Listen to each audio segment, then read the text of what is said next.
In this world, like if you tune in to ESPN, for example, I just don't believe Stephen A. Smith is gonna say nothing in reality. He has to say what will make his boss happy. See, all right, hold up, because this one right here got people heated. So we all see the backlash Cam Newton has been catching ever since he sat down with Jason Whitlock. Now, the reason folks are reacting like this, it's because Cam is currently tied to ESPN. And let's not forget, Stephen A. Smith is the one who brought Cam into that space, which is exactly why Ryan Clark jumped in with his take. He went on Twitter basically saying Cam was moving disloyal, like he's biting the hand that's feeding him. Like, why even put yourself in that position? And it didn't stop there. Even Emmanuel Acho, who's had his own issues with Stephen A., still stepped in and gave his opinion on the situation too. I understand what Cam's saying, like, don't tell me who can come on my platform and don't tell me how to use my platform, but bruh, to me, the code is the code. And what is the code? The code is simple. If your best friend or your homeboy breaks up with a girl, I'm not gonna try to get with her, at least not imminently. In the same breath, that same code is, if you rock with a dude in Stephen A. Smith, I'm not gonna go talk to his very known and public op who has publicly slandered his name in an egregious and offensive manner. I'm just not gonna do that. Furthermore, where I have to push and challenge what Cam said. Cam, you said I was very interested in Jason Whitlock's takes. It wasn't about Whitlock and Stephen A. Smith. What takes were you interested in, Cam? Reason I'm asking you this, Cam, is because the only take from that conversation that has gone viral, the only one, is the Whitlock take about Stephen A. Smith. Exactly. This whole thing has stirred up serious drama. So the way a lot of people see it, Cam Newton's sit down with Jason Whitlock didn't just spark a conversation, it ignited chaos and controversy across the entire ESPN world. And Cam, he hasn't stayed silent. He's been firing back, defending his position, and making it clear he's not taking shots quietly. He called out Stephen A. Smith, Ryan Clark, and basically anyone else at ESPN who felt the need to weigh in on that interview. The man is standing his ground, and that's keeping this whole controversy alive and trending. Always do me and will continue to do me. And everybody who tried to change me, it's not going to happen because I am very secure and understand what I want for me. This was never about Jason Whitlock and Stephen A. Smith. The reason why I decided to bring Jason Whitlock on 4th and 1 was because Jason Whitlock had strong takes that I wanted to talk man to man about. And what better way to ease all that than through conversation? It's my job as a creator to bring people together to have the uncomfortable conversation. I didn't have no ill intent for Jason to come on and have him speak all this nonsense about said person. He said a lot of things. Stephen A. Smith was the one that responded. You see what I'm saying? Yeah. So to my point, why, Cam, did you allow Jason to come on and have so much strong opinion about Stephen A? Why? Is because it happened to Carmelo when Stephen A. went and talked about LeBron. That is true. Got it. So here's the breakdown. Cam Newton also sat down with Corey Holcomb on one of his podcasts, and things got spicy. During the interview, Holcomb didn't hold back. He called out Stephen A. Smith, even labeling him a puppet, which adds another layer to the ongoing tension between Cam and Stephen A. Smith. I want to walk you through this clip, break it down, and give my take on what's really going on behind the scenes. So let's roll the clip first, and after that, I'll come back with more commentary. And hey, if you're enjoying this breakdown, make sure to give this video a thumbs up. It really helps support my YouTube channel, and I truly appreciate it. Thanks, everyone. In this world, like if you tune in to ESPN, for example, I just don't believe Stephen A. Smith is gonna say nothing in reality. He has to say what will make his boss happy. See, here's a platform where we don't have to say what will make the boss happy, the boss being you, Cam, because your heart is in the right place in this situation, so you're not really stopping me from speaking freely. But I could not speak like this on a program like ESPN. That's why I've never been on ESPN. ESPN is funded off the backs of people like you. If it wasn't people like you, I ain't saying this because I'm in your face. I'm saying this because it needs to be said. People like you make ESPN watchable.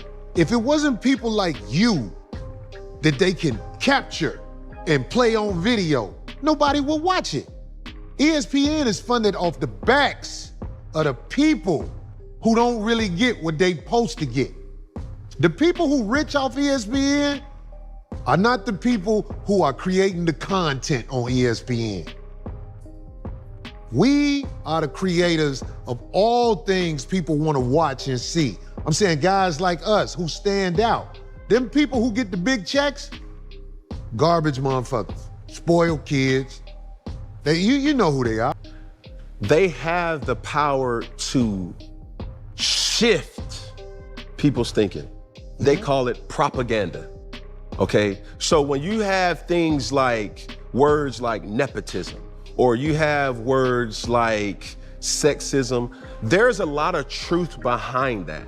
But the storylines, right, is impacted by a producer that's going to tell Stephen A, that's going to tell anybody that's on TV, right? Gail King, it doesn't matter who you are. They're gonna tell you what to say or what's hot that you should say.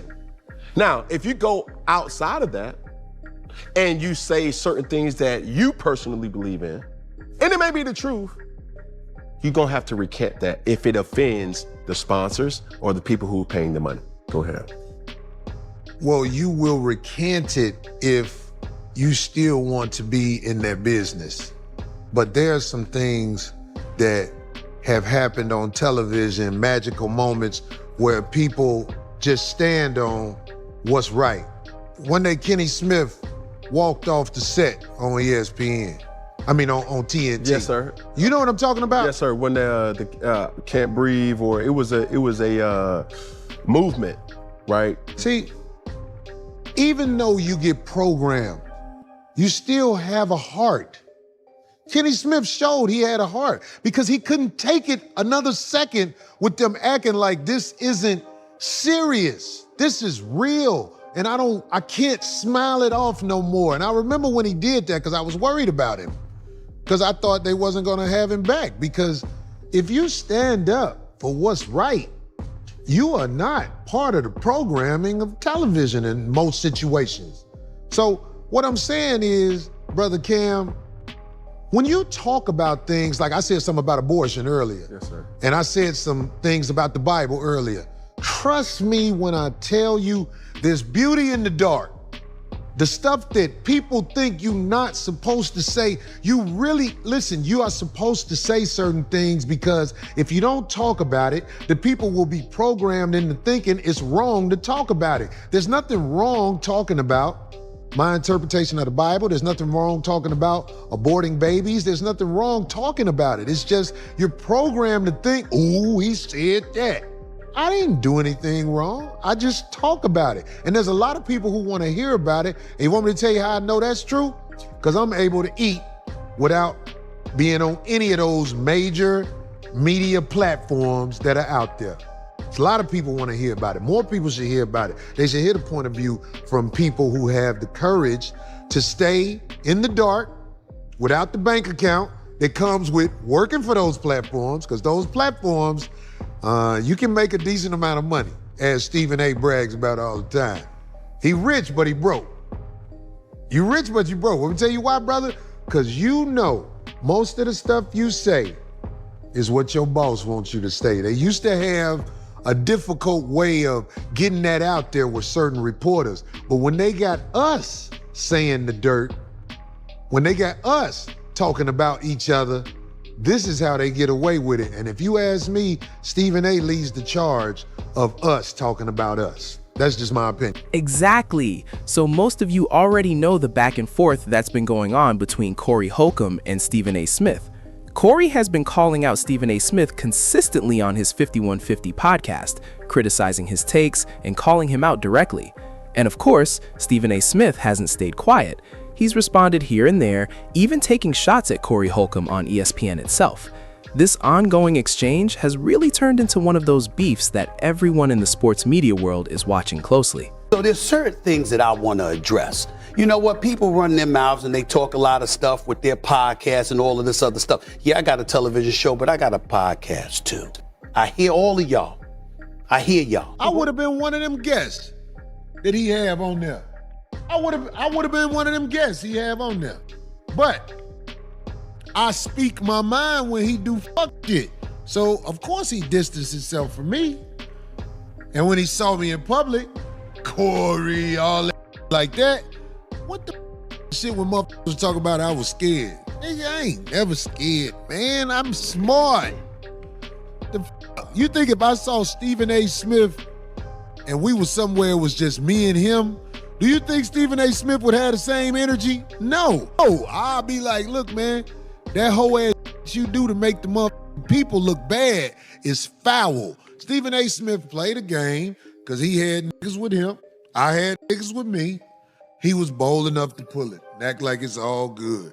I go with the game in some situations because motherfucking gangsters don't show his hand. Emotional niggas be ready to fight everywhere. Exactly. Cam Newton has made it clear that he's not playing by anyone else's rules. He isn't worried about hurt feelings, backlash, or even critics calling him out. He's focused on the content.